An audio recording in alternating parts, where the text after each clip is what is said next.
할렐루야. 신년 첫 주일 예배를 드릴 수 있게 하신 하나님께 감사합니다. 해피 뉴 이어. 오늘은 능치 못함이 없는 성도, 능치 못함이 없는 교회라는 제목으로 하나님 말씀 증거하도록 하겠습니다. 이 마가복음 9장은 귀신 들린 아들을 제자들에게 데리고 온 아버지 얘기로 시작이 됩니다. 그런데 제자들은 그 귀신 들린 아들을 고쳐주질 못했습니다. 그리고 이제 산기도를 갔다 오신 예수님께 제자들이 묻습니다. 예수님, 이전엔 됐는데 왜 지금은 안 되는 겁니까? 그러자 예수님은 대답하시기를, 너희의 무능함은 고치지 못함에 있는 것이 아니라 믿음의 문제에 있다고 강조를 하셨습니다.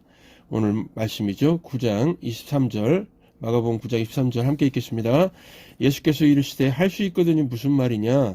믿는 자에게는 능히 하지 못할 일이 없느니라 하시니, 예수님의 대화의 핵심은 믿음입니다. 믿음만 있으면 능치 못할 일이 없다는 겁니다.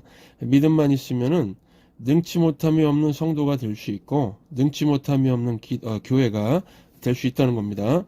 여러분, 예수님의 제자들이 3년 동안 예수님과 함께 지내면서 어떻게 살았을까요?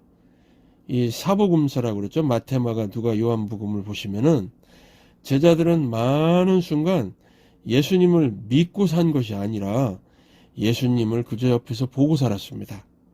예수님의 수많은 기적을 보고 살았고 불치병에 걸린 사람들을 고쳐주는 것을 그저 보고 그냥 옆에서 같이 지냈던 겁니다. 우리도 신앙생활하면서 제자들과 같은 모습이 있지 않습니까? 예수님께서 행하시는 많은 것들을 보고 그냥 살지 않습니까? 그런데요, 보고 산 사람과 믿고 산 사람의 차이가 크다는 겁니다. 보고 산 사람은 제자들처럼 위기의 순간, 중요한 순간에 실패하게 되지만, 믿고 산 사람은 믿음대로 되는 것들을 체험하게 된다는 것입니다.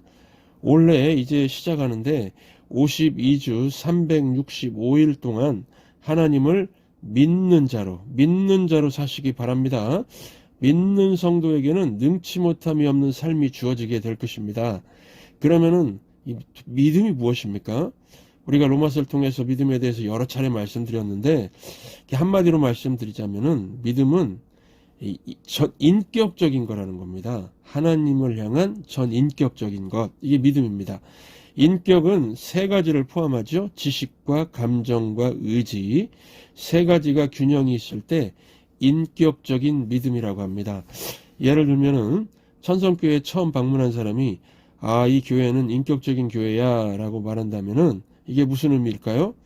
천성교회가 지적인 부분, 감정적인 부분, 또 의지적인 부분 세 가지가 골고루 균형 잡혀 있다는 뜻입니다. 그러면 반대로 비인격적인 교회는 어떤 교회입니까? 지식, 감정, 의지의 균형이 깨진 교회입니다.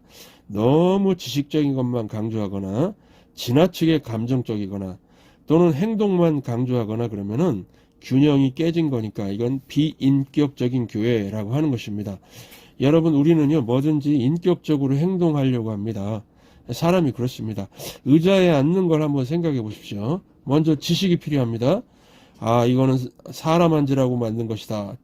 지적으로 받아들여야 됩니다. 그 다음에 내가 앉아도 의자가 부서지지 않을 거야 하는 든든한 마음, 감정이죠. 든든한 마음이 필요합니다. 그리고 세 번째 무엇입니까? 앉아야 되겠죠. 이와 같이 우리가 자그마한 행동 한 가지를 하는 데에도 지식과 감정, 의지 세 가지가 모두 동원됩니다. 믿음도 마찬가지입니다. 온전한 믿음은 인격적인 믿음입니다. 인격적인 믿음이 능치 못함이 없는 믿음이고요. 그러면은 첫 번째, 온전한 믿음의 첫 번째가 지식인데, 믿음이 생기도록 만들어주는 지식은 어떻게 우리 마음에 쌓일까요? 예수님의 말씀을 자꾸 들어야 됩니다. 지난주에 말씀 카드를 나눠드렸죠. 말씀을 항상 몸에 지니고 말씀을 암송하고 말씀을 사는 훈련을 하기 위해서 나눠드렸습니다. 말씀을 가장 가까이에 두고 자꾸 듣다 보면은 믿음이 굳건해지게 되어 있습니다. 새해에도 공동체 성경 읽기를 계속할 것입니다. 벌써 신구약 성경 세 번째 듣고 있습니다. 함께 하니까 어렵지 않으시죠? 말씀을 매일 듣는 사람은 믿음이 안 생길래 안 생길 수가 없습니다. 그래서 나는 믿음 필요 없어요. 믿음 필요 없어요. 하시는 분은 성경 말씀 안 들으셔도 됩니다. 왜냐하면 들으면은 믿음이 생기기 때문입니다. 이 마태복음 11장 21절을 보시면은 예수님이 행하신 수많은 기적들을 보고도 믿지 못하고 회개하지 못한 벳세다라고 하는 동네 벳세다 사람들 얘기가 나옵니다. 오늘날도 마찬가지죠. 뭐 불치병을 낫는 기적을 보고도 믿지 못하는 사람들 많이 있지 않습니까? 그러므로 여러분 믿음은 뭐 기적으로 생기는 게 아니고 들어야 생긴다는 걸 알 수가 있습니다. 로마서 10장 17절 함께 읽겠습니다. 그러므로 믿음은 들음에서 나며 들음은 그리스도의 말씀으로 말미암느니라. 요즘에 믿음에 혼란이 오는 분 계십니까?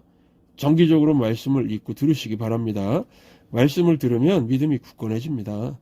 이 사람의 오감 중에 마지막까지 기능하는 것이 청각이라고 합니다. 어느 80이 넘은 목사님이 이 새벽 기도를 가시다가 교통사고를 당해서 크게 다쳤다고 합니다. 병원에 입원했는데 2주 동안 깨어나지 못하고 코마 상태에 있었다는 것입니다. 그래서 그 목사님이, 그 친구 목사님, 그분도 뭐 80 넘으신 분인데 이분이 가셔서 임종 예배를 드렸다고 합니다. 2주 동안 깨어나질 않으시니까요. 눈도 못 뜨고 아무 의식도 없지만은 귀에다 대고 기도를 해줬다고 합니다. 하나님 아버지, 이 친구가 80평생 살면서 지은 죄들이 있다면은 다른 사람들은 몰라도 본인은 알겠죠. 지은 죄가 있다면은 예수님의 보혈로 모두 씻어주시고 주님과 만날 부활의 날에 다시 일으켜 주시옵소서. 이 기도가 있고 난 1시간 후에 코마 상태에 있던 목사님이 눈을 떴답니다. 그리고 이제 정신 차리고 대화를 하는데 그 자기 친구의 임종 기도를 귀에다 속삭이는 기도 있죠? 다 들었답니다. 아마도 그 기도 듣고서 열받아가지고 살아난 것 같습니다. 아니 이 친구가 나를 떠나보내려고 그러나 그러면서요. 그게 무슨 말씀인가 하면은 청각은 살아있다는 것입니다. 그래서 눈도 못 뜨고 의식이 없는 것 같은 환자 앞에서 아무 말이나 막 하는 거 아닙니다. 어떤 나이든 아버지가 정말 코마 상태에 빠져 있는데 자식들이 와서 얘들아 우리 아버지가 돈을 어디다 숨겨놨을까, 돌아가시면 어떻게 돈을 찾아 쓰지, 이런 얘기 했답니다. 조금 있다가 아버지 친구가 와서 이 친구 살아있을 때 돈 하더니만은 이렇게 쓰러져 죽게 되었으니 참 안 됐어 그랬다는 겁니다. 또 다른 아버지 친구가 와서 하는 말이 사람이 너무 자기만 알고 욕심만 부리더니 참 인생 허무해 그랬다는 것이죠. 그런데 눈도 못 뜨는 그 환자분이 눈에서 눈물을 흘리더랍니다. 왜 눈물을 흘렸을까요? 여러분 청각은 죽기 전까지 살아있다는 겁니다. 하는 말 다 들은 겁니다. 그래서 우리 성도들은 죽기 직전에 있으면은 찬송가 틀어주고 성경 읽어주는 것이 가장 좋은 것 같습니다. 혹시 제가 쓰러져서 의식이 없으면요 저를 찾아오셔서 다른 소리 하지 마시고 성경책을 읽어주시기 바랍니다. 제가 다 듣고 있을 거거든요. 그러므로 잊지 마십시오. 우리 청각은 언제나 들을 준비가 되어 있습니다. 이걸 광고 만드는 사람들은 너무 잘 알고 있죠. 제가 어릴 때 그 새우깡 광고를 얼마나 많이 들었는지요. 손이 가요 손이가 새우깡에 손이가 아이 손 어른 손 언제든지 손이가 이 광고가 제 귀에 너무 많이 들려가지고 아이 때도 새우깡을 좋아하고 어른 돼서도 새우깡을 먹고 있습니다. 이 듣는 것의 힘이 얼마나 큽니까? 그러므로 올해는 하나님 말씀 꼭 들으시기 바랍니다. 들으면은 영혼이 회복되고 어두운 마음이 치유가 되고 아픈 육체도 치료가 될 것입니다. 두 번째, 온전한 믿음의 이 두 번째 요소가 감정인데 우리 감정은 언제 뜨거워질까요? 기도하면 뜨거워집니다. 누가복음 18장 보시면 하나님을 두려워하지도 않고 사람을 무시하는 나쁜 재판장이 있는데 한 과부가 와서 억울함을 풀어달라고 했습니다. 처음부터 NO 했습니다. 그런데 과부가 끈질기게 요구하니까 그 재판장이 결국 어떻게 했습니까? 누가복음 18장 4절 5절 보시면은 그가 얼마 동안 듣지 아니하다가 후에 속으로 생각하되 내가 하나님을 두려워하지 않고 사람을 무시하나 이 과부가 나를 번거롭게 하니 내가 그 원한을 풀어주리라.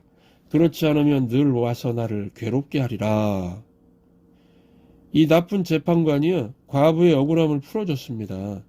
예수님께서 이 비유를 말씀하시면서 이렇게 결론을 내리셨습니다. 누가복음 18장 7절 8절 우리 함께 읽겠습니다. 시작. 하물며 하나님께서 그 밤낮 부르짖는 택하신 자들의 원한을 풀어주지 아니하시겠느냐? 그들에게 오래 참으시겠느냐? 내가 너희에게 이르노니 속히 그 원한을 풀어주시리라. 그러나 인자가 올 때에 세상에서 믿음을 보겠느냐 하시니라. 여러분, 예수님 말씀은 억울한 과부의 비유는 끈질긴 기도가 중요하다는 것, 그것도 있지만요, 그것뿐만 아니라 감정적인 기도가 중요하다는 걸 보여주고 있습니다. 과부가 재판관을 괴롭게 했다는 의미는 뜨겁게 아주 그냥 온 감정을 다해서 강하게 요청했다는 것이죠. 들어주든지 말든지 알아서 하세요. 이런 태도가 아니었을 겁니다. 들어주세요. 안 들어주시면 억울해서 못 삽니다. 얼마나 뜨겁게 자신의 마음을 전달했겠습니까? 이게 감정의 힘입니다. 그래서 누가복음 18장 8절 보십시오. 예수님 말씀하시기를 속히 그 원한을 풀어주리라. 그러나 인자가 올 때에 세상에서 믿음을 보겠느냐. 이게 무슨 뜻일까요?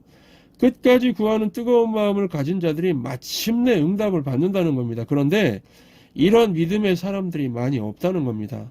여러분, 저는 실제로 기도하면서 오히려 실망하는 사람들 많이 봤습니다. 목사님, 제가 기도하는데도 하나님이 들어주지 않으세요. 하나님께 실망했습니다. 감정이 상했습니다. 이런 실망한 사람들 봤습니다. 그래서 제가 물었습니다. 아니, 하나님께 몇 번이나 구했습니까? 예, 10번 기도했습니다. 10번 기도했고요. 응답이 없어서 포기했습니다. 아니, 여러분, 10번 기도하고 포기하는 게 믿음 있는 사람일까요? 감정적인 부분, 다시 말해서 마음에 확신이 없는 것이죠. 인격적인 믿음이 아니죠. 믿음이 있는 사람의 감정은 어떤지 아십니까? 내가 될 때까지 하겠다는 그런 마음이죠. 나는 될 때까지 하겠다는, 들어주실 때까지 하겠다, 이런 마음입니다. 왜냐하면 우리는 때를 모르지만 하나님은 아시거든요. 그래서 영혼 구원을 위한 기도 언제까지 해야 될까요? 세계 선교를 위해서 언제까지 기도해야 할까요? 환우들의 질병 치료를 위해서 언제까지 기도해야 할까요? 될 때까지 하는 겁니다. 될 때까지. 그러다가 천국 가는 것이 우리 크리스천 인생입니다. 그러므로 누가복음 18장 7절 말씀을 꼭 마음에 품으시기 바랍니다. 하물며 하나님께서 그 밤낮 부르짖는 택하신 자들의 원한을 풀어주지 아니하시겠느냐? 들어주신다는 겁니다. 이 말씀 믿으십니까? 믿는 자는 언제까지 기도한다고요? 될 때까지 감정적으로 호소하는 겁니다. 여러분, 온전한 믿음은 이렇게 지칠 줄 모르는 감정의 힘이 있습니다. 요즘 감정이 상한 분들 계십니까? 스트레스 속에서 살아가고, 돈이 없어서 짜증나고, 관계가 깨지고, 환경이 힘들어서 감정이 상한 분 계십니까? 감정이 힘들면은 화를 내거나 하소연하죠. 이거 부질없습니다. 그런다고 아무것도 해결되지 않습니다. 기도로 치유받아야 합니다. 혹시 요즘에 삶의 기쁨이 사라졌고 구원의 즐거움이 사라진 분들 계십니까? 상한 감정이 기도를 통해서 치유가 되면은요, 건강한 감정을 갖게 될 것입니다. 이 건강한 감정은요, 소망에 찬 감정이죠. 이 기도하다 보면은 감정이 건강해집니다. 외적인 환경은 안 바뀌어도요, 감정이 먼저 좋아집니다. 뜨거워집니다. 그러므로 하나님의 신실하심을 의심하지 마시고 하나님의 성품을 묵상하고 시간에 구애받지 말고 기도해 보시기 바랍니다. 하나님께서 그 밤낮 부르짖는 택하신 자들의 원한을 풀어주지 않으실까요? 풀어주십니다. 자비하신 하나님의 성품은요, 우리 기도를 들어주고 싶어 하십니다. 아픈 감정도 고쳐주고, 아픈 몸도 고쳐주고, 아픈 영혼도 고쳐주길 원하신다는 걸 기억하시고, 하나님께 강청하면서 뜨거운 감정을 가지고 호소해 보시기 바랍니다. 세 번째, 온전한 믿음의 세 번째 요소가 의지인데 이거는 액션, 행동을 말합니다. 오늘 우리 교회가 2024년도 한 해 동안 교회를 위해 기도하고 섬길 서울이 집사님들 임명했습니다. 집사님들에게 바라는 것은 막 일을 많이 하려고 하지 마시고 인격적인 믿음 갖고 사시기 바랍니다. 디모데전서 3장 13절 함께 읽겠습니다. 집사의 직분을 잘한 자들은 아름다운 지위와 그리스도 예수 안에 있는 믿음의 큰 담력을 얻느니라. 집사님들이 언제 믿음의 큰 담력을 얻게 되었습니까? 집사님들이 행동했을 때, 다시 말해서 하나님 말씀에 순종했을 때 믿음의 큰 담력이 생겼다고 합니다. 그러니까 행동하지 않으면은 인격적인 믿음, 온전한 믿음이 없는 것입니다. 여러분 요즘 교회가 주로 하는 게 무엇입니까? 말씀 듣고 기도하고 말씀 듣고 기도하고 이 두 가지만 집중하는 모습이죠. 그러니까 큰 믿음의 담력이 안 생긴다는 것입니다. 오늘 이 말씀 듣고 그죠? 기도했으면은 세상으로 나가야 되죠. 전도해야죠. 예, 행동해야죠.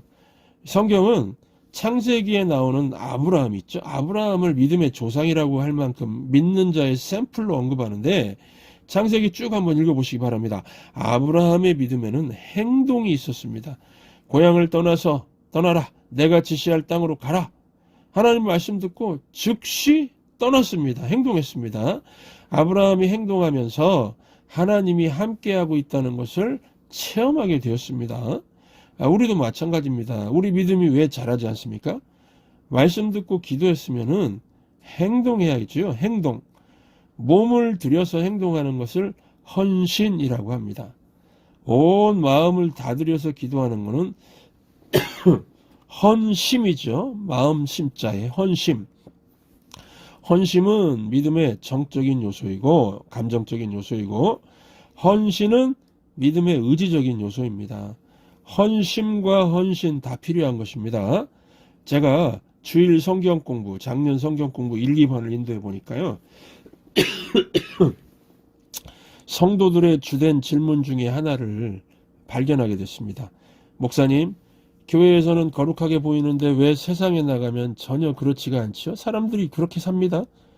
신행 불일치가 문제라는 겁니다. 믿는 거하고 행동이 일치가 안 되는 거죠. 이건 성도 개개인의 문제도 있지만은 교회가 잘못 가르친 점도 있다고 생각합니다. 여러분 직장 버리고 사업 버리고 신학교 가는 것만이 헌신이 아닙니다. 가정일에 소홀히 하면서 교회 일만 힘쓰는 것이 헌신이 아닙니다. 헌신의 참된 정의는 로마서 12장 2절이 말하고 있습니다. 로마서 12장 2절 함께 읽겠습니다. 시작. 너희는 이 세대를 본받지 말고 오직 마음을 새롭게 함으로 변화를 받아 하나님의 선하시고 기뻐하시고 온전하신 뜻이 무엇인지 분별하도록 하라. 헌신의 정의가 무엇입니까? 헌신은 하나님의 선하시고 기뻐하시고 온전하신 뜻이 무엇인지 분별하면서 사는 게 헌신입니다. 어디에서요? 세 가지 영역이 있죠. 가정, 직장, 교회. 학생들 같으면 직장 대신 학교, 그렇죠? 가정에서 남편과 아내 헌신이 무엇입니까? 남편 같으면은 내가 어떻게 하면 하나님의 선하시고 온전하시고 기뻐하신 뜻을 분별해서 아내를 잘 섬길 수 있을까? 그거 생각하면서 사는 겁니다. 아내 같으면은 내가 어떻게 하면 하나님의 선하시고 온전하시고 기뻐하신 뜻을 분별해서 남편에게 잘 순종할 것인가 생각하면서 사는 겁니다. 부모님들 같으면요. 내가 어떻게 하면 하나님의 선하시고 온전하시고 기뻐하신 뜻을 분별해서 자녀들을 잘 섬길 것인가 생각하면서 사는 겁니다. 자녀들 같으면요. 내가 어떻게 하면 하나님의 선하시고 온전하시고 기뻐하신 뜻을 분별해서 부모님께 잘 순종할 것인가 생각하면서 사는 겁니다. 직장 생활도 마찬가지죠. 내가 어떻게 하면 내 직장 동료들과 보스에게 하나님의 선하신 뜻을 보이면서 살 수 있을까 생각하는 겁니다. 예, 학생들도 마찬가지죠. 내가 어떻게 하면 시험 볼 때 컨닝의 유혹을 뿌리치고 학교 수업 빼먹지는 않고 유혹 뿌리치고 하나님의 기뻐하신 뜻을 보일 수 있을까 생각하면서 사는 겁니다. 교회에 대한 헌신은 뭐 말 안 해도 잘 아시죠? 헌신 예배 때마다 목사님들이 설교하신 거 들으셨을 겁니다. 여러분 교회와 직장과 가정과 학교에서 말씀대로 행동해야 큰 믿음이 생기는 것입니다. 그러므로 오늘 이 말씀을 듣는 모든 하나님의 백성들은 인격적인 믿음을 갖고, 인격적인 믿음을 갖는 게 중요합니다. 인격적인 믿음을 갖고 그러면은 능치 못함이 없는 성도들 되실 겁니다. 능치 못함이 없는 성도들 되시기 바랍니다. 우리 모두가 능치 못함이 없는 인격적인 믿음을 갖고 그런 성도가 될 때 우리 천성교회는 능치 못함이 없는 교회가 될 줄로 확신합니다.